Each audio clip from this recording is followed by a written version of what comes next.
व्याख्यामुद्रां ज्ञानसारसिजैः पुस्तकं शङ्खचक्रे बिभ्रद्भिन्नस्फटिकरुचिरे पुण्डरीके निषण्णः अम्लानश्रीरमृतविशतैरंशभिप्लावयन् मामाविर्भूयादनगमहिमा मानसे वागधीशः नमस्ते प्राणेश प्रणतविभवाय वनिमगाः नमस्वामिन् रामप्रियतमनमन् गुरुगुण नमस्तुभ्यं भीमप्रबलतमकृष्णेष्टभगवन् नमः श्रीमन्मध्वप्रदिश सुदर्शन्नो जय जय श्रीगुरुभ्यो नमः नारायणं सुरगुरुं जगदेकनाथं भक्तप्रियं सकललोकनमस्कृतं च त्रैगुण्यवर्जितमजं विभुमाद्यमीशं वन्दे भवग्रम् अमरासुरसिद्धवन्द्यं नारायणं नमस्कृत्य नरं चैव नरोत्तमं देवीं सरस्वतीं व्यासं ततो जयमुदीरे ವೇದವ್ಯಾಸರ ಮಹಾಭಾರತದ ಚಿಂತಕರಿಗೆ ವಂದನೆಗಳು. ಮತ್ತೆ ಶಾಂತಿ ಪರ್ವದ 157ನೆಯ ಪ್ರವಚನ. ಧರ್ಮರಾಜನಿಗೆ ಆತ ಕೇಳಿದ ರಾಜಧರ್ಮದ ಅನೇಕ ರಹಸ್ಯಗಳ ಬಗ್ಗೆ ಕೆಲವೊಂದು ಮಾತುಗಳನ್ನು ಭೀಷ್ಮರು ಮತ್ತೆ ತಿಳಿಸಿದ್ದಾರೆ.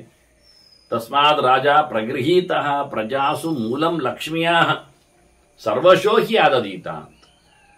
ಪ್ರಜೆಗಳು ಅಭಿಪ್ರಾಯಕ್ಕೆ ಬಂದಿದ್ರೆ, ಜನಮೆಚ್ಚಿದ ರಾಜನಾಗಿದ್ದರೆ ಆ ರಾಜ ಎಲ್ಲ ಪ್ರಕಾರಗಳಿಂದಲೂ ಕೋಶವನ್ನು ವೃದ್ಧಿಸಲಿಕ್ಕೆ, ಪ್ರಜೆಗಳಿಂದ ಸಂಪತ್ತನ್ನು, ತೆರಿಗೆಯನ್ನು ಪಡೀಲಿಕ್ಕೆ ಆಗ್ತದೆ. ಹಾಗಾಗಿ ಮೊದಲು ಆಗಬೇಕಾದ್ದು ಜನಾನುರಾಗಿ ಆಗಬೇಕಾದ್ದು ರಾಜ. ಅಂತಹ ಸಂದರ್ಭದಲ್ಲಿ ದೀರ್ಘಂ ಕಾಲಂ ಹ್ಯಭಿ ಸಂಪೀಡ್ಯಮಾನ, ಬಹಳ ಕಾಲದವರೆಗೂ ರಾಜ್ಯದಲ್ಲಿ ಏನಾದರೂ ಹೆಚ್ಚು ಕಡಿಮೆ ಆದರೂ ಏನವನಿಗೆ ತೊಂದರೆಯಾಗುವುದಿಲ್ಲ. ವಿದ್ಯುತ್ ಸಂಪಾದಮಪಿ ನೋ ನಿರ್ಜಿತಸ್ಯ, ಸಿಡಿಲು ಹೊಡೆದರೂ ದೇಶಕ್ಕೆ, ರಾಜ್ಯಕ್ಕೆ, ಆತನ ನೆಲೆಗೆ ಅದರಿಂದ ಆತ ಆಪತ್ತಿನಿಂದ ಪಾರಾಗಲಿಕ್ಕೆ ಆಗ್ತದೆ. ಹಾಗಾಗಿ ಎಲ್ಲ ಪ್ರಕಾರಗಳಿಂದಲೂ ಮನುಷ್ಯರಿಂದ ಸಂಗ್ರಹ ಮಾಡಬೇಕಾದ್ದು ರಾಜನ ಕೆಲಸ. ಪ್ರಜೆಗಳಿಗೋಸ್ಕರವೇ ಇಂಥ ಆಪತ್ತು ಕಾಲಗಳಲ್ಲಿ ಅದನ್ನು ವಿನಿಯೋಗಿಸಿಕೊಳ್ಳಲಿಕ್ಕೆ ಆಗ್ತದೆ. ಆದ್ದರಿಂದ ಮೊದಲು ರಾಜ ಚೆನ್ನಾಗಿ ತಾನು ಪಡೆದ ಸಂಪತ್ತುಗಳನ್ನು ಜನರಿಗೆ ಕೊಡುವುದನ್ನು ತೋರಿಸಿಕೊಟ್ಟು ವಿಶ್ವಾಸಕ್ಕೆ ಪಾತ್ರನಾಗಿ ಮತ್ತೆ ಯಥಾ ಪ್ರಕಾರ ಆತ ದೇಶವನ್ನು, ಪ್ರಜೆಗಳನ್ನು ಚೆನ್ನಾಗಿ ನೋಡಿಕೊಳ್ಳಬೇಕು. ಎಲ್ಲದಕ್ಕೂ ಕಾರಣ ರಾಜನ ಮುಖ್ಯ ಪ್ರಯತ್ನ. ಸುಮ್ಮನೆ ಕೂತಲ್ಲಿ ಬರುವುದಿಲ್ಲ, ಅದನ್ನು ನಡೆಸಿಕೊಡಬೇಕು, ಆದೇಶಿಸಬೇಕು. ಆಗಿದೆಯಾ ಅಂತೇಳಿ ಅದರ ಬೆನ್ನ ಹಿಂದೆ ಹೋಗಲಿಕ್ಕೆ ಉಂಟು. ಹೀಗಾಗಿ ಬೀಜವನ್ನು ಬಿತ್ತಿದ ತಕ್ಷಣ ಹಣ್ಣು ಸಿಗುವುದಿಲ್ಲ. ಅದು ಮೊಳಕೆ ಬರಬೇಕು. ಮೊಳಕೆ ಬಂದ ಬಳಿಕ ಅದಕ್ಕೆ ಬೇಕಾಗಿರತಕ್ಕಂತಹ ಪ್ರೊಟೆಕ್ಷನ್, ರಕ್ಷೆಗೆ ಬೇಕಾಗಿರತಕ್ಕಂಥ ಬೇಲಿ ನಿರ್ಮಾಣ ಆಗಬೇಕು. ಬೇಕಾದ ಹಾಗೆ ಕಾಲಕ್ಕೆ ಸರಿಯಾಗಿ ನೀರು, ಗೊಬ್ಬರಗಳ ವಿತರಣೆ ಆಗಬೇಕು. ಬರತಕ್ಕ ರೋಗ, ಅದರ ಅಣುಗಳ ನಿರ್ವೃತ್ತಿಗೆ ವ್ಯವಸ್ಥೆ ಮಾಡಬೇಕು. ಹಾಗೆ ಅದರ ಹತ್ತಿರ ಆತ ಗಮನದಲ್ಲಿರಬೇಕಾಗ್ತದೆ. ಹಾಗೆ ಪ್ರಜೆಗಳ ಗಮನದಲ್ಲಿದ್ದಾಗ ಮಾತ್ರವೇ ರಾಜನಿಗೆ ರಾಜ್ಯದ ಅಭಿವೃದ್ಧಿ ತನ್ನ ಕೆಲಸ ಆಗ್ತದೆ. ಹಾಗಾಗಿ ನಿರಂತರ ಪ್ರಯತ್ನಶೀಲತೆ. ಪ್ರತಿನಿತ್ಯ ನಾವು ಗಿಡದ ಬಳಿಗೆ ಹೋಗುವ ಹಾಗೆ ಪ್ರತಿನಿತ್ಯ ಪ್ರಜೆಗಳ ನೆಲೆಯಲ್ಲಿ ನೆಲೆಗೊಂಡರೆ ರಾಜ್ಯ ಬೆಳೀತದೆ. ಎಲ್ಲ ವಿಷಯಗಳು ಹೀಗೆ ಅಂತಾರೆ. ಪ್ರತಿಯೊಂದು ನಾವು ಪ್ರಯತ್ನ ಪಟ್ಟರೇನೇ ಇರುವುದು. ಇಡೀ ಭಾರತದ ಅನೇಕ ಮಜಲುಗಳಲ್ಲಿ ಇದನ್ನು ಸಿದ್ಧಾಂತವನ್ನಾಗಿಸಿದ್ದಾನೆ. ಭೀಮನಂತೂ ಬಹಳ ಸ್ಪಷ್ಟವಾಗಿ ಹೇಳ್ತಾನೆ, ಪ್ರಯತ್ನಮೇಕಮಗ್ರತೋ ವಿಧಾಯ ಭೂತಿ ಮಾಪ್ನುಮಃ ಅಂತ. ನಾವು ಮುಂದುವರಿಯುವ ಕೆಲಸ ಆಗ್ತದೆ, ಆಗಬೇಕು, ಹಾಗೆ ದುಡಿಬೇಕು ಅಂತ. ಮಾಡ್ತದೆ ದೇವರು, ಆಗ್ತದೆ ಅಂತ ಹೇಳಿಕೊಂಡು ಹೋಗುವುದಲ್ಲ. ಕಳೆದ ಬಾರಿಯೂ ಭೀಷ್ಮ ಅದರ ಬಗ್ಗೆ ಮಾತಾಡಿದ್ದ, ದೈವ ಮತ್ತೆ ಪುರುಷ ಪ್ರಯತ್ನದ ಬಗ್ಗೆ. ಹಾಗಾಗಿ ನೀನು ನಡೆಸು. ವಿದ್ಯಾ ತಪೋವಾ ವಿಪುಲಂ ಧನಂ ವಾ ಸರ್ವಂ ಹ್ಯೇತದ್ ವ್ಯವಸಾಯೇನ ಹೃಕ್ಯಂ. ವ್ಯವಸಾಯ ಅಂದರೆ ದುಡಿಯುವುದು, ಪ್ರಯತ್ನ ಮಾಡು. ನಿಮಗೆ ವಿದ್ಯೆ ಬೇಕಾ? ಪ್ರಯತ್ನಿಸಿ. ಕೂತಲ್ಲಿ ಸಿಗುವುದಿಲ್ಲ ಜ್ಞಾನ. ಅದಕ್ಕಾಗಿ ಹೊತ್ತಗೆಗಳನ್ನು ಹುಡುಕಬೇಕು, ತಲೆಯನ್ನು ಓಡಿಸಬೇಕು, ಒಂದೆಡೆ ಇರಬೇಕು, ಅರ್ಥ ಆಗದಿದ್ದ 10 ಜನರಲ್ಲಿ ಕೇಳಬೇಕು. ಸುಮ್ಮನೆ ಕೂತಲ್ಲಿ ಯಾರಿಗೂ ಜ್ಞಾನೋದಯ ಆಗುವುದಿಲ್ಲ. ಪುಸ್ತಕ ಮುಟ್ಟಿದಾಗಲೇ ಎಲ್ಲ ಗೊತ್ತಾಗುವುದು ಇಲ್ಲ. ಹೇಳಿದ್ದನ್ನು ಕೇಳಿದ ತಕ್ಷಣ ಸರ್ವಜ್ಞ ಅನಿಸಿಕೊಳ್ಳುವುದೂ ಇಲ್ಲ. ಅದರ ಮೇಲೆ ಕೃಷಿ ಮಾಡಬೇಕು, ಮನನ ಮಾಡಬೇಕು, ಚಿಂತನೆ ಮಾಡಬೇಕು, ಬರ್ಕೊಳ್ಬೇಕು, ಓದಬೇಕು, ಅದರ ಬೆನ್ನೆಯಿಂದ ಇರಬೇಕು. ಮರೆತು ಹೋಗದಂತೆ ಮತ್ತೊಮ್ಮೆ ಅದರ ಮೇಲೆ ಕಣ್ಣೋಡಿಸಬೇಕು. ಈಗ ವಿದ್ಯಾ ತಪೋವ ವಿಪುಲಂ, ಈಗ ತುಂಬಾ ತಿಳ್ಕೊಳ್ಬೇಕಾದ್ರೆ, ತುಂಬಾ ಮಟ್ಟಿನ ದೊಡ್ಡ ಮಟ್ಟಿನ ತಪಸ್ಸು ಮಾಡಬೇಕಾದ್ರೆ ತಪಸ್ಸಿಗೂ ಹಾಗೆ ಪ್ರಯತ್ನಿಸಬೇಕು. ಕಾಡಿನ ವಾತಾವರಣ ನಿರ್ಮಾಣ ಆಗಬೇಕು, ಒಂದು ಕಾಡಿಗೆ ಹೋಗಬೇಕು, ಶುದ್ಧವಾದ ನೀರು, ಗಾಳಿ, ಆಹಾರ ಬರಬೇಕು. ಎಲ್ಲವನ್ನು ಬಿಟ್ಟು ಇರುವ ಪ್ರಯತ್ನಕ್ಕೆ ಆತ ಒಗ್ಗಿಕೊಳ್ಳಬೇಕು. ಇವನ್ನೆಲ್ಲ ತಪಸ್ಸು ಸಿದ್ಧಿ ಸುಮ್ಮನೆ ಆಗುವುದಿಲ್ಲ. ದೈಹಿಕವಾದಂತಹ ಕ್ಷಮತೆ, ವ್ರತ ನಿಯಮ ನಿಷ್ಠೆಗಳು ಸಹ ಸುಮ್ಮನೆ ಆಗುವುದಿಲ್ಲ, ಪ್ರಯತ್ನಿಸಬೇಕು. ತಕ್ಷಣ ಇವತ್ತು ಉಪವಾಸ ಮಾಡ್ತೇನೆ ಬಾಯಲ್ಲಿ ಹೇಳಲಿಕ್ಕೆ ಆಗ್ತದೆ, ಗೊತ್ತಾಗ್ತದೆ, ಮತ್ತೆ ಪ್ರಯತ್ನ ಪಡದೆ ಉಪವಾಸ ಆಗುವುದಿಲ್ಲ ಅಂತ. ಆದ್ರಿಂದ ತಪಸ್ಸು ಅಂದಾಗ ಶಾರೀರಿಕವಾದ ಆಚರಣೆಗಳು ಬಂದವು. ಇದನ್ನೆಲ್ಲ ವ್ರತ ನಿಯಮಗಳೆಲ್ಲ ಸುಲಭದಲ್ಲಿ ಆಗುವುದಿಲ್ಲ, ಎಲ್ಲದಕ್ಕೂ ಪ್ರಯತ್ನ ಮಾಡಬೇಕು. ಪ್ರಯತ್ನ ಮಾಡಿದ್ರೆ ಆಗ್ತದೆ ಎನ್ನುವುದು ಸತ್ಯ. ಅದನ್ನು ವಿದ್ಯಾ ತಪೋವ ವಿಪುಲಂ ಧನಂ ವಾ ಅಂತಾರೆ.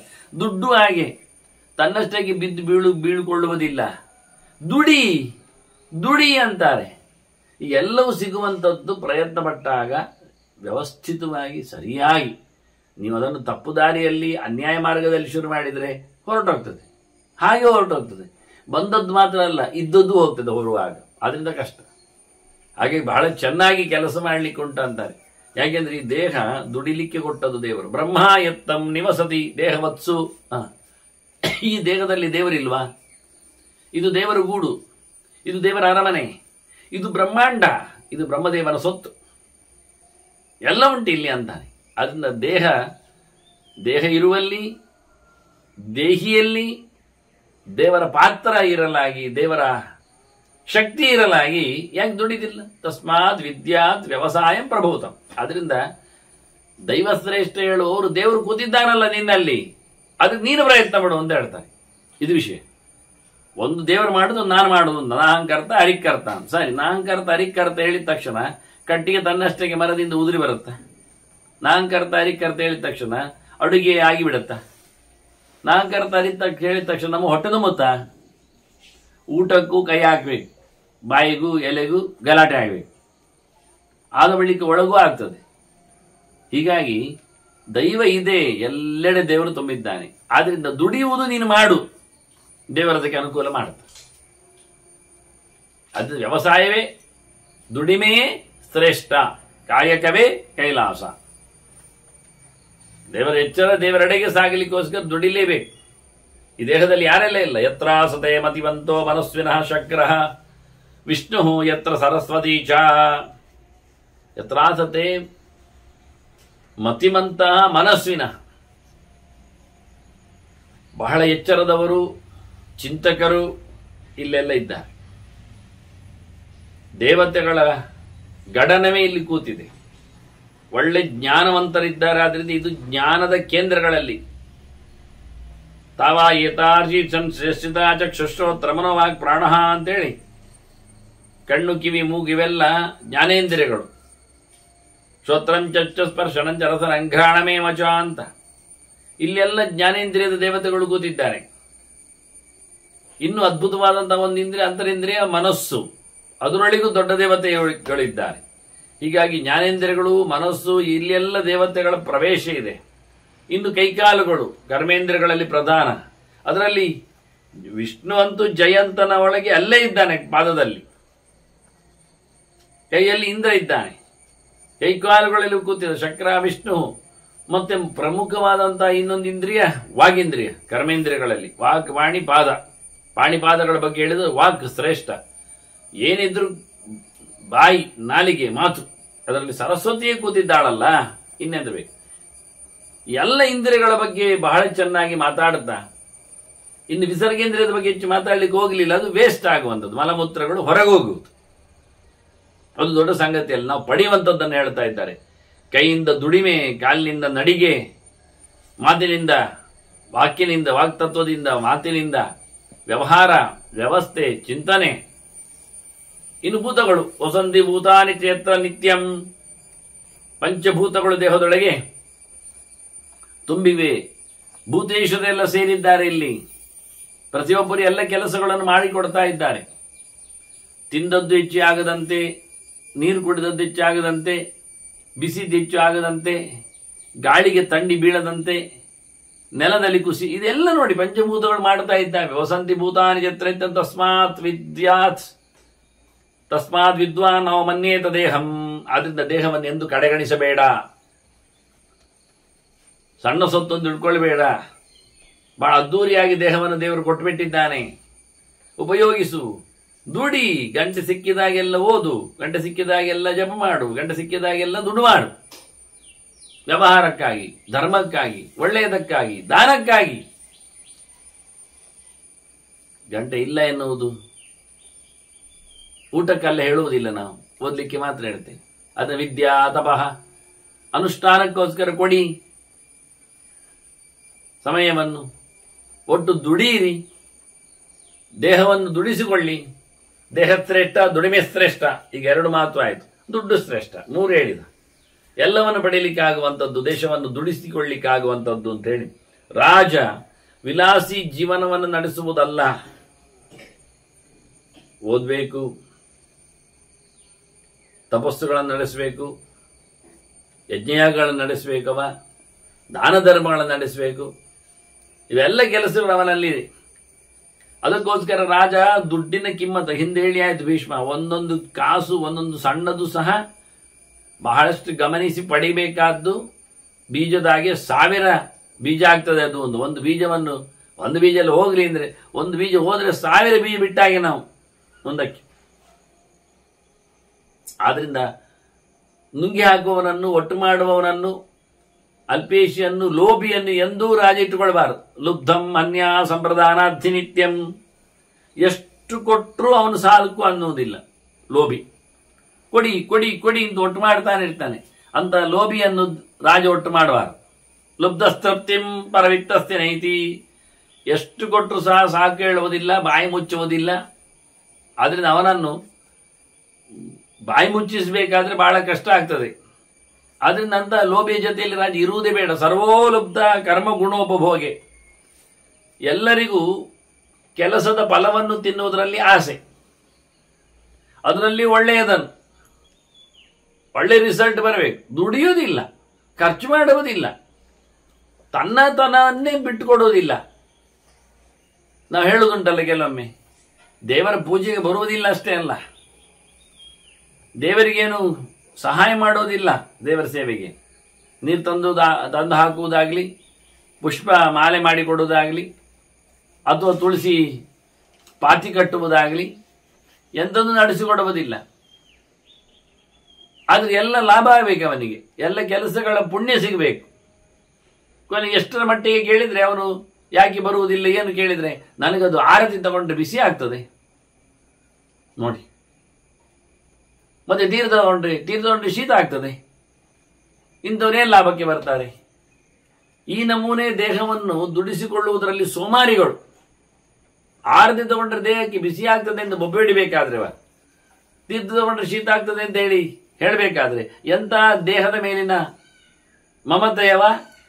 ಅದನ್ನು ದುಡಿಸಿಕೊಳ್ಳುವುದರಲ್ಲಿ ಎಷ್ಟು ಮೈಗಳ್ಳ ಇದ್ದಾನೆ, ಸೋಮಾರಿ ಇದ್ದಾನೆ, ಲೋಭಿ ಇದ್ದಾನೆ, ಕಡು ಲೋಭಿ ಎನ್ನುವುದು ಅರ್ಥ ಆಗ್ತದೆ. ಇಂಥ ವ್ಯಕ್ತಿಗಳು ನಮಗೆ ಬೇಡ ಅಂತಾನೆ. ಯೋರ್ತೈರ್ಹೀನಃ ಧರ್ಮಕಾಮೌ ಜಾತಿ.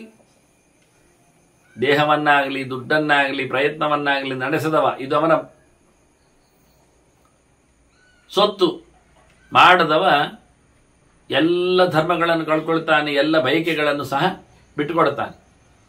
ಬಯಕೆಗಳು, ಧರ್ಮಗಳು ಎಲ್ಲ ನಿಲ್ಲುವುದು ಯಾವಾಗ? ಸಂಪತ್ತಿದ್ದಾಗ. ಸಂಪತ್ತಿಗೆ ದುಡಿಬೇಕು ಯೋಗ್ಯ ಮಾರ್ಗದಲ್ಲಿ.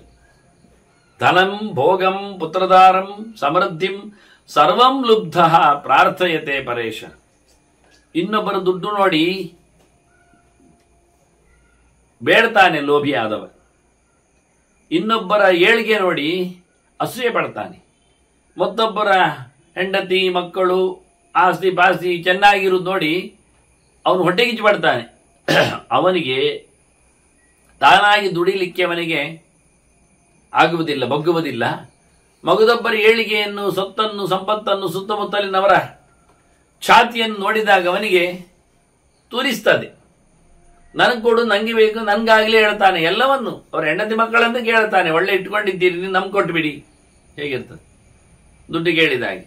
ಮನೆ ಎದುರು ಬಂದಂತೆ ಒಬ್ಬ ಇಂಥ ಕಡುಲೋಭಿ ಆದವ. ಚಂದವಾಗಿ ಉದ್ಯಾನವನ್ನು ಇಟ್ಕೊಂಡಿದ್ರಂತೆ ಅವರು, ಊದೋಟ, ಅವರ ಕೈಪಾತಿ. ಅವು ಕೇಳ್ತಾನೆ, ಇದು ನನಗೆ ಕೊಟ್ಟುಬಿಡಿ, ಉದ್ಯಾನ ಕೊಟ್ಟು ಬಿಡ್ಲಿಕ್ಕೆ ಆಗ್ತದೆ? ಇರ್ಲಿ ಅಂತಾರವ. ಆಯ್ತಪ್ಪ, ನಿನಗಾಯ್ತು, ನೀನು ಇರು ಅಂತ ಹೇಳಿದ್ರೆ ನಾಳಿಂದಲ್ಲಿ ಗಲೀಜು ಮಾಡ್ತಾನೆ, ನೋಡಿಕೊಳ್ಳುವುದಿಲ್ಲ. ಹೀಗೆ ಮನುಷ್ಯನಿಗೆ ದುಡಿಲಿಕ್ಕೆ ಆಗುವುದಿಲ್ಲ, ಆಸೆ ಬಿಡುವುದಿಲ್ಲ ಇನ್ನೊಬ್ಬರದ್ದು ಕಂಡು. ಹೀಗೆ ಪ್ರತಿಯೊಂದು ವಿಷಯದಲ್ಲಿ ಸೊತ್ತು ಸಾಮ್ರಾಜ್ಯಗಳ ಮೇಲೆ ಅವನಿಗೆ ಕಣ್ಣು, ಕೆಟ್ಟ ದೃಷ್ಟಿ. ಎಲ್ಲವನ್ನು ನೋಡಿದ ತಕ್ಷಣ ದೊಡ್ಡ ಬಾಯಿ ಮಾಡಿ ಹೇಳ್ತಾನೆ, ಆ ಅಂತ ಹೇಳಿಕೊಂಡು, ಏನಪ್ಪ ಇದು ಅಂತ, ನಿನಗೆ ಹೇಗೆ ಮಂತಪ್ಪ ಅಂತ. ಲುಬ್ಧೇ ದೋಷ ಸಂಭವತೀಹ ಸರ್ವೇ ತಸ್ಮಾತ್ ರಾಜನ ಪ್ರಗರಣೀತ ಲುಬ್ಧ. ಅದರಿಂದ ಲೋಭಿಯಲ್ಲಿ ಎಲ್ಲ ದೋಷಗಳು ಸೇರ್ತಾವೆ, ಏನೇನು ಬಗೆಗಳದ್ದು. ಅಸೂಯೆ ಮುಂತಾದ್ದು ಬರುವ ಹಾಗೆ, ಮತ್ತೆ ಅದರಿಂದ ಹಿಂಸೆ, ಇನ್ನೊಬ್ಬರ ತಲೆ ಒಡೆದಾನ ಬೇಕು ಅಂದಾಗ. ದುರ್ಯೋಧನ ಹಾಗೆ ಮಾಡಿದ್ದಲ್ಲ. ಪಾಂಡವರ ಸೊತ್ತಿನ ಮೇಲೆ ಆಸೆ ಪಟ್ಟು ಅದನ್ನು ಎಳ್ಕೊಳ್ಳಿಕ್ಕೆ ನೋಡಿ ಸೊಂಟ ಮುರಿದು ಸತ್ತ, ಮನೆಗೆ ಬರಲಿಲ್ಲ, ಏನು ದಕ್ಕಲಿಲ್ಲ. ಅದನ್ನ ಲೋಭಿಯಲ್ಲಿ ಕೃಷ್ಣ ಹೇಳಿದಾಗೆ ಕಾಮ ಕ್ರೋಧ ತಥಾ ಲೋಭ ತಸ್ಮಾತ್ ಎದತ್ರಯಂ ತ್ಯಜೇ ತ್ರಿವಿಧಂ ನರಗಸ್ಯ ನರಕದ್ವಾರಂ ಅಂತ. ನರಕಕ್ಕೆ ಹೋಗುವ 3 ಬಾಗಿಲುಗಳು ಅಂತ ನೋಡಿ. ನರಕಕ್ಕೆ ಹೋಗ್ಬೇಕಾದ್ರೆ ಕಷ್ಟಪಡಬೇಕು, ದುಡ್ಡು ಖರ್ಚಾಗ್ತದೆ, ಹಾಳು ಮಾಡಿಕೊಳ್ಬೇಕಾಗ್ತದೆ. ಅದೇ ಸ್ವರ್ಗಕ್ಕೆ ನೋಡಿ ಫ್ರೀ ಪಾಸ್, ಏನು ಖರ್ಚಿಲ್ಲ ಸ್ವರ್ಗಕ್ಕೆ. ಸತ್ಯ ಹೇಳುವುದು ಏನು ಖರ್ಚಾಗ್ತದೆ? ಸತ್ಯ ಹೇಳಲಿಕ್ಕೆ ಏನಿಲ್ಲ. ಹೀಗಾಗಿ ಸ್ವರ್ಗದ ಬಾಗಿಲುಗಳೆಲ್ಲ ಫ್ರೀ ಫ್ರೀ ಫ್ರೀ. ಸರ್ವಭೂತಾನುಕಂಪ ಅಂತಾರೆ. ಎಲ್ಲರ ಮೇಲೆ ದಯೆ, ಪಿಟಿ, ಅನುಕಂಪೆ, ಹಿಂಸೆ ಮಾಡದೇ ಇರುವ ಪ್ರವೃತ್ತಿ ಇರಲಿ ಪಾಪ ಎಲ್ಲರೂ ಅಂತೇಳಿ ಬದುಕಲಿಕ್ಕೆ ಬಿಡುವಂತಹ ಉದಾರತೆ, ಇದು ಸ್ವರ್ಗದ ಬಾಗಿಲಿಗೆ. ಅದೇ ನರಕಕ್ಕೆ ಹೋಗಬೇಕಾದ್ರೆ ಕೆಟ್ಟದ್ದು ಮಾಡಬೇಕು, ಕೆಟ್ಟದಾಗಬೇಕಾದ್ರೆ ಕೆಟ್ಟದನ್ನು ನಡೆಸಬೇಕು. ಇವನು ಕಳ್ಳು ಕುಡಿಬೇಕು, ಕೆಟ್ಟದ್ದು ಮಾಡ್ತಾನೆ. ಕಳ್ಳು ಧರ್ಮ ಕೊಡ್ತಾರ? ಇಲ್ಲ. ಸುರಾಪಾನ ಅಂದ ಜೂಜಾಡಬೇಕು, ದುಡ್ಡಿಡಬೇಕು, ಜೂಜಾಡ್ಲಿ ಬಿಡ್ತಾರ? ಅದನ್ನ ಅಧರ್ಮಗಳು. ಯತ್ರ ಧರ್ಮ ಚತುರ್ವಿಧ ಅಂತ ಹೇಳಿದಲ್ಲ, ಸ್ತ್ರೀಯ ಪಾನ ಮೃಗೆಯ, ಇವೆಲ್ಲ ನಡೆಸಬೇಕಾದ್ರೆ ವೇಶ್ಯಾವಾಟಿಕೆ ಅಥವಾ ಅತ್ಯಾಚಾರಗಳು, ಇವೆಲ್ಲ ದುಡ್ಡಿನ ಕೆಲಸಗಳಾಗ್ತವೆ. ಖರ್ಚು ಮಾಡದೆ ನರಕ ಸಿಗುವುದಿಲ್ಲ, ಖರ್ಚಿಲ್ಲದೆ ಸಿಗುವಂಥದ್ದು ಸ್ವರ್ಗ. ಅದನ್ನ ಕೃಷ್ಣ ಹೇಳಿದ, ಕಾಮ ಕ್ರೋಧ ತಥಾ ಲೋಭ ತ್ರಿವಿಧಂ ನರಕಸ್ಯೇದಂ ದ್ವಾರಂ. ದೊಡ್ಡ ಬಾಗಿಲು ಸ್ವರ್ಗದ್ದು 7, ನರಕದ್ದು ಸಣ್ಣ ಕಿಟಕಿ ಅದು 3. ಬೇಕಾಬಿಟ್ಟಿಯಾದ ಬಯಕೆಗಳು, ಈಡೇರದಿದ್ದಾಗ ಆಗತಕ್ಕಂಥ ಕಡು ಕೋಪ, ಜೊತೆಯಲ್ಲಿ ಅದನ್ನು ಪಡಿತೇನೆ ಹೇಳಿಕೊಂಡು ತನ್ನದಾಗಿಸಿಕೊಂಡ ಬಳಿಕ ಅದರ ಮೇಲಿರತಕ್ಕಂಥ ಭಯಂಕರ ಪ್ರೀತಿ. ಯಾರಿಗೂ ತೋರಿಸುವುದೇ ಇಲ್ಲ, ಕೊಡುವುದಿಲ್ಲಲ್ಲ, ತೋರಿಸುವುದೇ ಇಲ್ಲ ಅನ್ನೋ ಮಟ್ಟಿಗೆ. ಅದನ್ನ ಲೋಭಿಯಲ್ಲಿ ಇರತಕ್ಕಂಥ ದೋಷಗಳ ರಾಶಿಯನ್ನು ನೋಡಿ ರಾಜ ಯಾವತ್ತೂ ಅಂತವರನ್ನು ತನ್ನ ಸಹವಾಸದಲ್ಲಿ ಇಡಬಾರದು. ಮತ್ತು ರಾಜ ತನ್ನಲ್ಲಿಗೆ ಬಂದಾಗ ಎಂಥ ವ್ಯಕ್ತಿಗಳನ್ನು ಒಳಗೆ ಭೇಟಿ ಆಗಬೇಕು. ಸಂದರ್ಶನೇ ಸತ್ವರ್ಷಂ ಜಗನ್ನಿಂ ಅಪಿಚೋದಯೇತ್. ಎಂಥ ಸಣ್ಣವನೇ ಇರಲಿ, ಬಡವನೇ ಇರಲಿ, ಅವನು ಒಳ್ಳೆಯವನಾಗಿದ್ರೆ ರಾಜ ಮನೆಗೆ ಭೇಟಿಯನ್ನು ಕೊಡಲೇಬೇಕು. ನೋಡಿ, ಸನಕಾದಿಗಳಂತೆ ಸಣ್ಣ ಮಕ್ಕಳು ಹೇಳಿ ಜಯ ವಿಜಯ ತಾಡಿದ್ರು, ಕೊನೆಗೇನಾಯ್ತು? ರಕ್ಕಸರಾಗಿ 3 ಸತ್ತಿ ನೆಲ ಕಚ್ಚಿಬಿಟ್ರು. ಅದರಿಂದ ಒಳ್ಳೆಯವ ಅಂತ ಆಗಿದ್ರೆ ರಾಜ ಯಾವತ್ತು ಅವನಿಗೆ ಭೇಟಿಯನ್ನು ಕೊಡಬೇಕು, ಅದರಿಂದ ಒಳ್ಳೇದಾಗ್ತದೆ ಅಂತಾರೆ. ಆರಂಭ ದ್ವಿಷದಾನ ಪ್ರಾಜ್ಞಾ ಸರ್ವಾರ್ಥಾಂಶ ಪ್ರಸೂದಯೇತ್. ಶತ್ರುಗಳದ್ದಾದ್ರೆ ಆರಂಭದಲ್ಲಿ ಚೂಟ್ಬೇಕು, ಅವರ ಎಲ್ಲ ಸೊತ್ತುಗಳನ್ನು ಸಹ ಮುಟ್ಟುಗೋಲು ಹಾಕಬೇಕು, ಬಡಿಬೇಕು, ಮುಗಿಸ್ಬೇಕು. ಶತ್ರುಗಳನ್ನು ಚೂರು ಇಟ್ಕೊಳ್ಳಿಕ್ಕೆ ಇಷ್ಟಪಡಬೇಡ, ತಿಳ್ಕೊ ಚೆನ್ನಾಗಿ ಅಂತಾರೆ. ಧರ್ಮ ಅನ್ವಿತೇಶು ವಿಜ್ಞಾತಃ ಮಂತ್ರಿ ಗುಪ್ತಶ್ಚ ಪಾಂಡವ ಆಪ್ತಃ ರಾಜನ್ ಕುಲೀನಶ್ಚ ಪರ್ಯಾಪ್ತಃ ರಾಷ್ಟ್ರ ಸಂಗ್ರಹಿ. ದೇಶವನ್ನು ಚೆನ್ನಾಗಿ ನೋಡಿಕೊಳ್ಳುವಲ್ಲಿ, ದೇಶದ ಜನರನ್ನು ಕ್ಯಾಚ್ ಮಾಡುವಲ್ಲಿ, ದೇಶ ತನ್ನನಿಷ್ಠವಾಗಿ ಇರಿಸಿಕೊಳ್ಳುವಲ್ಲಿ ರಾಜ ಒಳ್ಳೆ ಮಂತ್ರಿಯನ್ನು ಇಟ್ಕೊಳ್ಬೇಕು. ಮಂತ್ರಿಗೆ ಧರ್ಮ ಶಿಕ್ಷಣ ಆಗಿರಬೇಕು, ಅವನು ಸ್ವಯಂ ಧರ್ಮಾತ್ಮನಾಗಿರಬೇಕು, ಜೊತೆಯಲ್ಲಿ ಅವನ ಪ್ರೊಟೆಕ್ಷನ್ ಆಗಿರಬೇಕು. ಒಳ್ಳೆ ಮಂತ್ರಾಲೋಚನೆ ಮಾಡುವವನು, ಶಾಸ್ತ್ರಜ್ಞಾನವುಳ್ಳವನಾಗಬೇಕು. ಅಷ್ಟಲ್ಲದೆ ಅವನು ರಾಜನಿಗೆ ತುಂಬ ಪ್ರಿಯ ಆಗಬೇಕು, ಒಳ್ಳೆ ವಂಶದಲ್ಲಿಯೂ ಬರಬೇಕು ಅವನು. ಇಷ್ಟಿದ್ರೆ ಸಾಕು, ನಮಗೆ ದೇಶ ಉಳಿತದೆ, ದೇಶದ ಜನ ಬೆಂಬಲಿಸ್ತಾರೆ. ಯಾಕೆ? ನಡೆಸಿಕೊಡತಕ್ಕ ಮಂತ್ರಿ ಕಾರ್ಯಕ್ಷಮನಾಗಿದ್ದಾನೆ, ಇದರಿಂದ ಲೋಕಕ್ಕೆ ಒಳ್ಳೆಯದಾಗ್ತದೆ. ನಾವು ಆ ಮಂತ್ರಿ ಹೇಗಿದ್ದಾನೆ ಚೆನ್ನಾಗಿ ನೋಡಬೇಕು, ಅವನೊಬ್ಬ ಸಾಕಾಗ್ತದೆ ಅಂತ ಹೇಳಿ ಬಹಳ ತಿಳಿಸಿ ಭೀಷ್ಮರು, ನೀನು ಹಾಗೆ ಮಾಡು, ನಾನು ಹೇಳಿಕೊಟ್ಟದ್ದನ್ನು ಅನುಸರಿಸು ಅಂತ ಹೇಳ್ತಾರೆ. ಅವತ್ತು ಅಲ್ಲಾಡಿಸ್ತಾನೆ ಧರ್ಮರಾಜ. ನಿಜವಾಗಿ ಸುನೀತಿಜಂ ಯಸ್ಯ ವಿಧಾನಜಂ ಸುಖಂ ಧರ್ಮ ಪ್ರಣೀತಂ ವಿಧಿವತ್ ಪ್ರಸಿದ್ಧ್ಯತೆ. ಯಾರು ರಾಜ ಸುಖವಾಗಿರ್ತಾನೆ, ಯಾವ ರಾಜ ದೇಶದವರನ್ನು ಸುಖವಾಗಿರಿಸ್ತಾನೆ, ಯಾರಿಗೆ ಸುಖ ಲಭ್ಯ ಆಗ್ತದೆ ಕೇಳಿದ್ರೆ, ಮೊದಲಿಗೆ ನೀತಿ ತಪ್ಪದೆ ಬದುಕಬೇಕು. ಎಲ್ಲಿಯೂ ಸಹ ಮೋಸ ಮಾಡದೆ ರಾಜನೀತಿಗೆ ತಕ್ಕುದಾಗಿ, ಜನನೀತಿಗೆ ಅನುಸಾರಿಯಾಗಿ, ಶಾಸ್ತ್ರ ನೀತಿಯನ್ನು ಮೆಚ್ಚಿಕೊಂಡು ಬದುಕುವ ನೀತಿಯಲ್ಲಿ ಬದುಕಬೇಕು, ಬದುಕಲಿಕ್ಕೆ ಬಿಡಬೇಕು. ಯಾರದ್ದು ನೀತಿವಂತಿಕೆಯ ನಡೆ, ಯಸ್ಯ ವಿಧಾನಜಂ ಸುಖಂ, ಯಾರು ಕ್ರಮ ಪ್ರಕಾರವಾಗಿರತಕ್ಕಂತಹ ಪ್ರಯೋಗಗಳಿಂದ ಯಜ್ಞಯಾಗ, ಜಪತಪ ಅನುಷ್ಠಾನ ಮುಂತಾದ ದಾನ ಧರ್ಮ ಇವುಗಳಿಂದ ಸುಖವನ್ನು ಪಡಿತಾರೋ, ಅದು ನಿಜವಾಗಿ ಧರ್ಮದ ಸುಖ, ಧರ್ಮದಿಂದ ಬಂದ ಸುಖ, ವಿದ್ಯುಕ್ತವಾಗಿ ಪಡೆದ ಸುಖ. ಇದರಿಂದ ಅವರು ಭಾರಿ ಖುಷಿ ಪಡ್ತಾರೆ, ಸಂತೋಷಿಸ್ತಾರೆ, ಸಂಭ್ರಮಿಸ್ತಾರೆ. ಅದೇ ಒಂದೊಮ್ಮೆ ತಪ್ಪಾಗಿದ್ರೆ, ಸರಿ ಇಲ್ಲದೆ ಇದ್ರೆ, ನಾ ನಿಂದ್ಯತೆ ತಸ್ಯ ಗತಿರ್ ಮಹೀಪತೆ ಸವಿಂದತೆ ರಾಜ್ಯ ಸುಖಂ ಖ್ಯಾನೋತ್ತಮ. ಯಾರಾದರೂ ನೀತಿ ಬಿಟ್ಟು ಸುಖವನ್ನು ಪಡೆಯಲಿಕ್ಕೆ ಹೋಗಿದ್ದರೆ, ಧರ್ಮ ತಪ್ಪಿಸಿ ಅವಿಧಿಪೂರ್ವಕವಾಗಿ ಏನಾದರೂ ನಡೆಸಿಕೊಟ್ಟು ಸುಖ ನಿರೀಕ್ಷೆ ಮಾಡಿದರೆ ಅಂಥವನಿಗೆ ಸುಖ ಸಿಗುವುದಿಲ್ಲ, ಕೈಕೊಡುತ್ತದೆ. ಹಾಗಾಗಿ ಒಳ್ಳೆ ರೀತಿಯಿಂದ ರಾಜ ತಿಳಿದು, ಧರ್ಮವನ್ನು ತಿಳಿದು ನಡೆಸಿಕೊಡಬೇಕು. ನಡೆಸಿಕೊಡುವಲ್ಲಿ ರಾಜನೀತಿ, ಜನನೀತಿಯಲ್ಲೇ ಇರಬೇಕು. ಇಂತಹ ಸಂದರ್ಭದಲ್ಲಿ ಅವನನ್ನು ಯಾರು ಬೈಯುವುದಿಲ್ಲ, ಅವನ ಗತಿ, ಅವನ ನಡೆ ಅದನ್ನು ಯಾರೂ ಸಹ ಟೀಕಿಸುವುದಿಲ್ಲ. ನ ನಿಂದ್ಯತೆ ತಸ್ಯ ಗತಿ ಹಿ ಮಹೀಪತೆ ಸ ವಿಂದತೆ ರಾಜ್ಯ ಸುಖಂ ಹಿ ಅನುತ್ತಮಂ. ಅವನು ಭಯಂಕರ ಸುಖವನ್ನು ಅನುಭವಿಸ್ತಾನೆ, ರಾಜ್ಯಕ್ಕೂ ಕ್ಷೇಮವನ್ನು ತಂದುಕೊಡುತ್ತಾನೆ. ಆದ್ರಿಂದ ರಾಜನೀತಿಯಂತೆ ಧರ್ಮಬದ್ಧವಾಗಿ ವಿದ್ಯುಕ್ತವಾದ ಕೆಲಸವನ್ನು ನಡೆಸಿಕೊಡಬೇಕು. ಧನೇರ್ವಿಶಿಷ್ಟಾನ್ ಮತಿಶೀಲ ಪೂಜಿತಾನ್ ಗುಣೋಪಪನ್ನಾನ್ ಯುಧಿ ದೃಷ್ಟ ವಿಕ್ರಮಾನ್ ಗುಣೇಶು ಯುಕ್ತಾನ್ ಅಚಿರಾದಿಹ ಆತ್ಮವಾನ್ ಸತಃ ಅಭಿಸಂದಾಯ ನಿಹಂತಿ ಶಾಸ್ತ್ರ. ಶತ್ರುಗಳ ಸಂಹಾರಕ್ಕೋಸ್ಕರ ಒಳ್ಳೆ ಯೋಧರನ್ನು ಒಟ್ಟು ಮಾಡಿಕೊಳ್ಳುವ ರಾಜ ಸ್ವಯಂ ತಾನು ಪ್ರತಿಷ್ಠಿತನಾಗಿರಬೇಕು, ತನ್ನ ಮೇಲೆ ತನಗೆ ಭರವಸೆ ಬೇಕು, ಒಳ್ಳೆ ರೀತಿಯಿಂದ ಬುದ್ಧಿಯನ್ನು ಉಪಯೋಗಿಸಿಕೊಳ್ಳಬೇಕು, ಒಳ್ಳೆ ರೀತಿಯಿಂದ ದುಡಿಲಿಕ್ಕೆ ತನ್ನ ದೇಹವನ್ನು ಸಾಕಬೇಕು. ಇಂಥ ರಾಜ ದೇಹವಾನ್, ಮತಿಮಾನ್, ಮತ್ತೆ ನಿಜವಾಗಿ ವಿಶೇಷವಾದಂತಹ ಭಗವಂತನ ನಿಷ್ಠೆಯಿಂದ ಪರಮಾತ್ಮವಾನ್, ಅವನ ಅನುಗ್ರಹಕ್ಕೆ ಪಾತ್ರನಾಗಿದ್ದವ, ಅವನು ಗುಣೇಶ್ ಯುಕ್ತಾನ್, ಒಳ್ಳೆ ಗುಣಗಳಿಂದ ಸೇರಿದ, ಮತ್ತೆ ಧನೈರ್ವಿಶಿಷ್ಟಾನ್, ದುಡ್ಡಿನಿಂದ ಹೆಚ್ಚಿರುವ, ಮತ್ತೆ ಪುನಃ ಮತಿಶೀಲ ಪೂಜಿತಾನ್, ಒಳ್ಳೆ ಆಚಾರನಿಷ್ಠರಾಗಿ, ಒಳ್ಳೆ ಸ್ವಭಾವದವರಾಗಿ, ಒಳ್ಳೆ ಬುದ್ಧಿವಂತರಾಗಿ ಜನರಿಂದ ಗೌರವಿಸಲ್ಪಟ್ಟವರಿದ್ರೆ, ಗುಣೋಪಪನ್ನಾನ್, ಯೋಗ್ಯವಾದ ಒಳ್ಳೆಯ ಉದಾರಾದಿ ಗುಣಗಳಿಂದ, ಉದಾರವಂತಾದ ಗುಣಗಳಿಂದ ಸೇರಿದವರಿದ್ರೆ, ಮತ್ತೆ ಪುನಃ ಹೇಳ್ತಾನೆ ವಿಶೇಷವಾಗಿ ಯುಧಿ ದುಷ್ಟ ವಿಕ್ರಮಾನ್, ಹೋರಾಟದಲ್ಲಿ ಗಟ್ಟಿಗರಾಗಿದ್ದವರು, ನೋಡಿದ್ದೇವೆ ಅವರನ್ನು ಹೋರಾಟ ಮಾಡುವುದನ್ನು ಅಂತ ಹೇಳಿ, ಅಂಥವರನ್ನು ಒಟ್ಟು ಮಾಡಿಕೊಂಡ್ರೆ ಗುಣೇಶ್ ಯುಕ್ತಾನ್, ಒಳ್ಳೆ ಗುಣಗಳ ರಕ್ಷಣದಿಂದ ಕೂಡಿದವರಾಗಿದ್ರೆ ಅವರು ಕೂಡಲೇ ಖಂಡಿತವಾಗಿಯೂ ಶತ್ರುಗಳನ್ನು ಹಿಮ್ಮೆಟ್ಟಿಸ್ತಾರೆ. ಅಚಿರಾದಿಹ ನಿಹಂತಿ ಶಾಸ್ತ್ರವಾನ್. ರಾಜ ಅಂತಹ ಸಂದರ್ಭಗಳಲ್ಲಿ ಕೂಡಲೇ ಶತ್ರು ಬಾಧೆಯಿಂದ ನಿವರ್ತನ ಆಗ್ತಾನೆ. ಶತ್ರುಗಳು ಹೇಳಿ ಬರುವುದಿಲ್ಲ, ಆದರೆ ಸಜ್ಜನರು ನಿರಂತರಲ್ಲೇ ಇರ್ತಾರೆ. ಹಾಗೆ ಅಂಥವರ ಸಹಾಯದಿಂದ ರಾಜ ಶತ್ರುಗಳನ್ನು ಕಡಿಲಿಕ್ಕೆ ಬರ್ತದೆ, ಮುಗಿಸ್ಲಿಕ್ಕೆ ಆಗ್ತದೆ. ಪಶ್ಯೇದುಪಾಯಾನ ವಿವಿಧೇಶು ಕರ್ಮಸು ನಚಾನುಪಾಯೇನ ಮತಿಂ ನಿವೇಶೆ. ಹೀಗೆ ರಾಜ ಯಾವತ್ತು ಹೋರಾಟಕ್ಕೆ ಹೋಗುವುದು, ಒಂದಿಷ್ಟು ದಿನದ ಬರೆದು ಬರುವುದು, ಮತ್ತು ಕೆಲವು ಫಿಟ್ಟಿಂಗ್ಸ್ ಇಡುವುದು, ಇದೆಂಥದ್ದು ಇಲ್ಲ. ವಾಸ್ತವವಾಗಿ ಅವನ ಉಪಾಯವನ್ನು ಅರಿತು ನಡೆಸಬೇಕು ಕೆಲಸ. ಪಶ್ಯೇದುಪಾಯಾನ್ ವಿವಿಧೇಶು ಕರ್ಮಸು.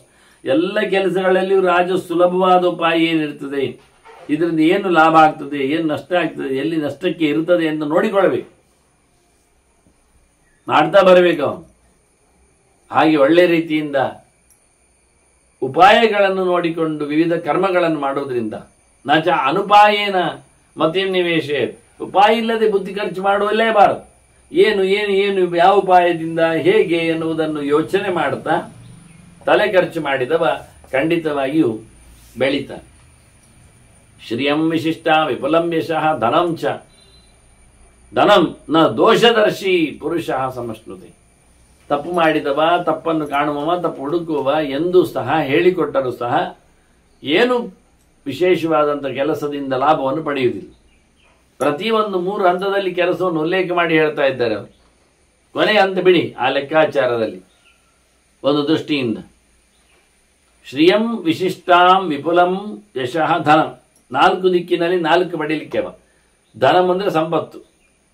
ಆನಂತರ ಶ್ರೀಯಂ ವಿಶಿಷ್ಟ ವಿಪುಲಂ ಅಂದರೆ ಭಾರಿ ಎತ್ತರದ ಅಧಿಕಾರ, ಶ್ರೀ ರಾಜ್ಯಶ್ರೀ. ಆನಂತರ ವಿಪುಲಂ ಯಶಃ, ಎಲ್ಲ ಕಡೆ ಹರಡಿ ನಿಂತಿರತಕ್ಕಂತಹ ಕೀರ್ತಿ, ಯಶೋ ಯಾನಾತ್, ಎಲ್ಲ ಕಡೆಯಲ್ಲಿ ಹಬ್ಬಿರುವಂಥದ್ದು. ಆದ್ದರಿಂದ ಒಳ್ಳೆ ರೀತಿಯಿಂದ ಪ್ರಯತ್ನ ಪಟ್ಟವ ಉಪಾಯದಿಂದ ದೇಶವನ್ನು ಕಾಪಾಡುತ್ತಾನೆ, ಬಿಟ್ಟು ಹೋದ ಪ್ರಜೆಗಳನ್ನು ಸೇರಿಸಿಕೊಳ್ಳುತ್ತಾನೆ, ಕೆಲಸದವರನ್ನು ಸಹ ಹೊರಗಿನಿಂದ ಒಳ್ಳೆ ರೀತಿಯಾದಂತಹ ಬೆಳವಣಿಗೆಯನ್ನು ತಯಾರು ಮಾಡುತ್ತಾನೆ. ಅದರಿಂದ ಯಶಸ್ವಿ ಆಗ್ತಾನೆ, ಕೀರ್ತಿಶಾಲಿ ಆಗ್ತಾನೆ. ಅದನ್ನ ದೋಷವನ್ನು ಹುಡುಕುವವನಿಗೆ, ತಪ್ಪು ಮಾಡುವವನಿಗೆ ಇದು 4 ಸಿಗುವುದಿಲ್ಲ, ನೋಡಿಕೊಳ್ಳಿಕ್ಕೆ ಸುಲಭ. ಅದನ್ನ ದೋಷ ಇಲ್ಲದವನಾಗಬೇಕು ಮನುಷ್ಯ.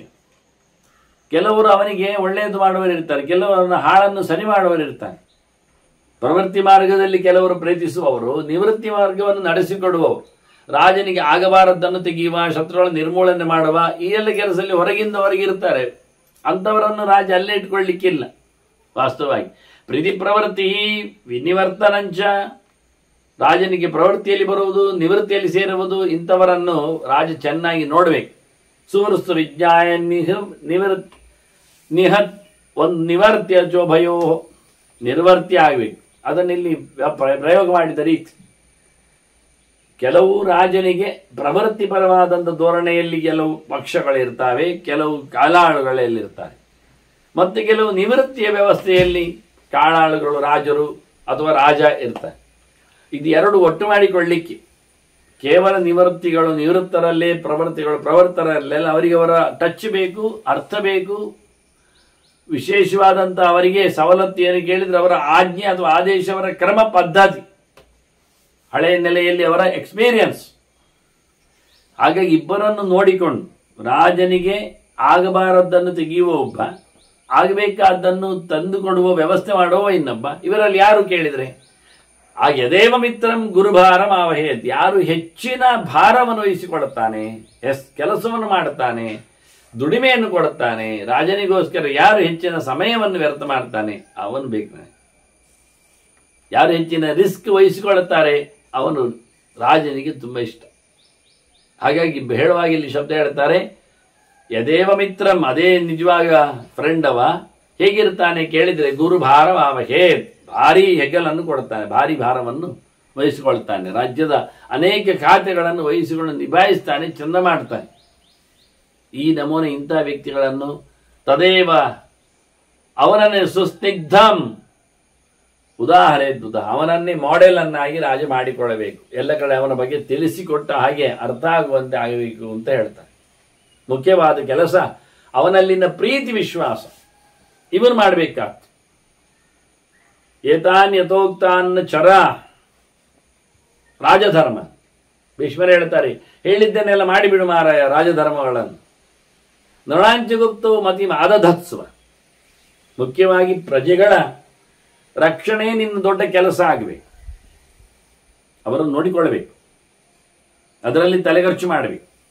ಅವಾಪ್ಸ್ಯಸೆ ಪುಷ್ಪಬಲಂ ಸುಖೇನ. ಹಾಗಿದ್ರೆ ನಿನಗೆ ಪ್ರಜೆಗಳು ಕೊಡತಕ್ಕಂತಹ ತೆರಿಗೆ ಉಪಯೋಗಕ್ಕೆ ಬರ್ತದೆ, ರಾಜ್ಯದಲ್ಲಿ ಆಗತಕ್ಕಂಥ ಕೆಲಸ ನಿನಗೆ ಪುಷ್ಟಿಯನ್ನು ಕೊಡ್ತದೆ. 2 ಮುಖ. ಪ್ರಜೆಗಳ ಕ್ಷೇಮದಿಂದ ಫಲಪ್ರಾಪ್ತಿಯಾದರೆ ರಿಸಲ್ಟ್, ಆ ದೇಶದ ಏಳಿಗೆಯಿಂದ ಬೇಕಾದಷ್ಟು ಕಡೆಯಲ್ಲಿ ಮಾಡತಕ್ಕಂಥ ನೀರ ವ್ಯವಸ್ಥೆಯ, ವಾಹನದ ವ್ಯವಸ್ಥೆಯ, ರಸ್ತೆಯ ವ್ಯವಸ್ಥೆಯ, ಊಟದ ವ್ಯವಸ್ಥೆಯ ಮಾಡುವ ಮೂಲಕ ಅದು ಪುಷ್ಪ ಇದ್ದ. ಧರ್ಮ ಪುಷ್ಪ ಅಂತ ಅಲ್ಲಿಂದ ಶುರು. ಆನಂತರ ಮಹಾಮೋಕ್ಷ ಫಲ ವೃಕ್ಷ ಅಂತ ಮೋಕ್ಷ ಫಲ, ಧರ್ಮ ಮೋಕ್ಷಗಳು ಸಿಗ್ತವೆ. ಅವಾಪ್ಸತೆ ಪುಷ್ಪ ಫಲಂ, ನಿನಗೆ ಪುಷ್ಪಫಲ ಸಿಗ್ತದೆ ಅಂದರೆ ಧರ್ಮ ಮತ್ತು ಮೋಕ್ಷ ಸಿಗ್ತದೆ ಅಂತ ಅರ್ಥ. ಮಧ್ಯದ್ದು ಬೇಡ, ಅರ್ಥಗಾಮಗಳು. ವಿದುರ ಹೇಳಿದ್ನಲ್ಲ, ಅಂತೇಶ್ವರೇ ಮೇರೆ ತೀರಾಹನತೆ ಮಧ್ಯೇಶ್ವರೇ ಮೇರೆ ಅಂತ. ಬದಿಯಲ್ಲಿದ್ದದರಲ್ಲಿ ಜನ ಮೆಚ್ಚುಗೆಯನ್ನು ಕೊಡ್ತಾರೆ. ಬದಿಯಲ್ಲಿದ್ದದ್ದು ಯಾವುದು? ಧರ್ಮ ಮತ್ತು ಮೋಕ್ಷ, ಧರ್ಮ ಅರ್ಥಕಾಮ ಮೋಕ್ಷದಲ್ಲಿ. ಮಧ್ಯದಲ್ಲಿ ಬಿದ್ದದ್ದು ಅರ್ಥಕಾಮ. ದುಡ್ಡು ಬೇಕು ಬಯಕೆಗಳು ಹೇಳಿದ್ರೆ ಅದು ಮುಗಿಯುವುದೇ ಇಲ್ಲ.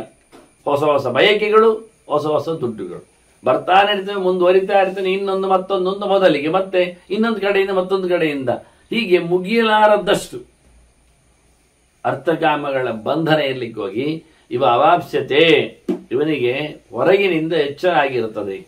ಕೇಳಿ ಕೇಳಿ ಎಚ್ಚರ ಆಗಬೇಕು. ಆದ್ದರಿಂದ ಪುಷ್ಪ ಫಲಗಳನ್ನು ಅವನು ಪಡಿತಾನೆ. ಸರ್ವೋಹಿ ಲೋಕ ನೃಪಧರ್ಮ ಮೂಲ. ಇಡೀ ಇಡೀ ಜನರ ಯೋಚನೆ ಏನು ಗೊತ್ತೋ, ರಾಜ ಚೆನ್ನಾಗಿ ನಮ್ಮನ್ನು ನೋಡಿಕೊಳ್ಬೇಕು ಅಂತ. ರಾಜ ಧರ್ಮವೇ ಎಲ್ಲಕ್ಕೂ ಮೂಲ, ಇಡೀ ಪ್ರಜೆಗಳ ಕ್ಷೇಮಕ್ಕೆ. ಎಲ್ಲ ಲೋಕವು ಚೆನ್ನಾಗಿದೆ ಹೇಳಿದ್ರೆ ರಾಜ ಚೆನ್ನಾಗಿ ನೆಲದಲ್ಲಿ ಬೇರು ಹಾಕಿದ್ದಾನೆ ಧರ್ಮದ್ದು ಅಂತ ಅರ್ಥ. ಅಧರ್ಮ ಆದ ತಕ್ಷಣ, ಅನ್ಯಾಯ ಆದ ತಕ್ಷಣ ಕೆಳಗೆ ಬೀಳುತ್ತಾನೆ, ಬೀಳಿಸ್ತಾರೆ. ದೇವತೆಗಳು ಇದ್ದಾರೆ ಒಳಗೆ, ಬೀಳಿಸ್ಲಿಕ್ಕೂ ಇದ್ದಾರೆ, ಎತ್ತಿ ಹಿಡಿದ ಹಾಗೆ. ಹಾಗಾಗಿ ಒಳ್ಳೆಯ ಕೆಲಸವನ್ನು ಮಾಡುವ ಹಾಗೆ ರಾಜ ಇರಬೇಕು. ಧರ್ಮರಾಜ ಹೇಳುತ್ತಾನೆ, ಅವನದೊಂದು ಪ್ರಶ್ನೆ ಈಗ, ರಾಜ ಪ್ರಜೆಗಳನ್ನು ಚೆನ್ನಾಗಿ ನೋಡಿಕೊಳ್ಳುವುದರಿಂದ ಬೇಕಾದಂತಹ ಧರ್ಮ ಮೋಕ್ಷಗಳು, ಪುಷ್ಪಫಲಗಳು, ಸುಖಗಳು ಆಗ್ತದೆ ಅಂದರೆ ಈಗ ಅವರಿಗೆ ದಂಡನೆಯನ್ನು ಕೊಡಬೇಕೋ ಬೇಡವ? ರಾಜ ತಪ್ಪಿದಾಗ ಶಿಕ್ಷೆಯನ್ನು ಕೊಡಬೇಕೋ ಬೇಡವು? ಆಗ ರಾಜ ಏನಾಗ್ತಾನೆ? ಅನ್ಪಾಪ್ಯುಲರ್ ಆಗ್ತಾನೆ. ಅದಕ್ಕೊಂದು ಬೀಜಕ್ಷೇಪ ಮಾಡ್ತಾನೆ ಧರ್ಮರಾಜ ಕೇಳಲಿಕ್ಕೋಸ್ಕರ. ಅಯಂ ಪಿತಾಮಹೇನೋಕ್ತ ರಾಜಧರ್ಮ ಸನಾತನ. ಇದು ಹೇಳಿದ್ದೆಲ್ಲ ಅಜ್ಜ ಅಲ್ಲವಾ? ಅಂದ್ರೆ ಭೀಷ್ಮ ಈಗ ಹೇಳ್ತಾ ಇರೋದು ಅದಲ್ಲ. ಮುಖ್ಯವಾಗಿ ಪಿತಾಮಹ ಇಲ್ಲಿ ಭೀಷ್ಮ ಅಲ್ಲ, ಚತುರ್ಮುಖ. ದೇಶವನ್ನು ಸೃಷ್ಟಿ ಮಾಡಿದವ, ಬ್ರಹ್ಮಾಂಡವನ್ನು ಕೊಟ್ಟವ ಅರಸ, ಅದನ್ನು ಮೊದಲು ಸೃಷ್ಟಿ ಮಾಡಿದ ಹೇಗಿರಬೇಕು ಅಂತ ರಾಜಧರ್ಮ. ಕಳೆದ ಬಾರಿ ಸೂಕ್ಷ್ಮದಲ್ಲಿ ಆಗಿ ನೋಡಿದ್ದೇವೆ ನಾವು, ಎಷ್ಟು ದೊಡ್ಡದಿತ್ತು ರಾಜಧರ್ಮ ಅಂತ. ಇಡೀ ರಾಜ್ಯವನ್ನೇ, ದೇಶವನ್ನೇ ಕೊಟ್ಟಾಗ ಅದಕ್ಕೆ ಬೇಕಾದಂತಹ ಸಂವಿಧಾನವನ್ನು ಚತುರ್ಮುಖ ಕೊಟ್ಟಿದ್ದ. ಇದು ಸನಾತನವಾದ ರಾಜಧರ್ಮ.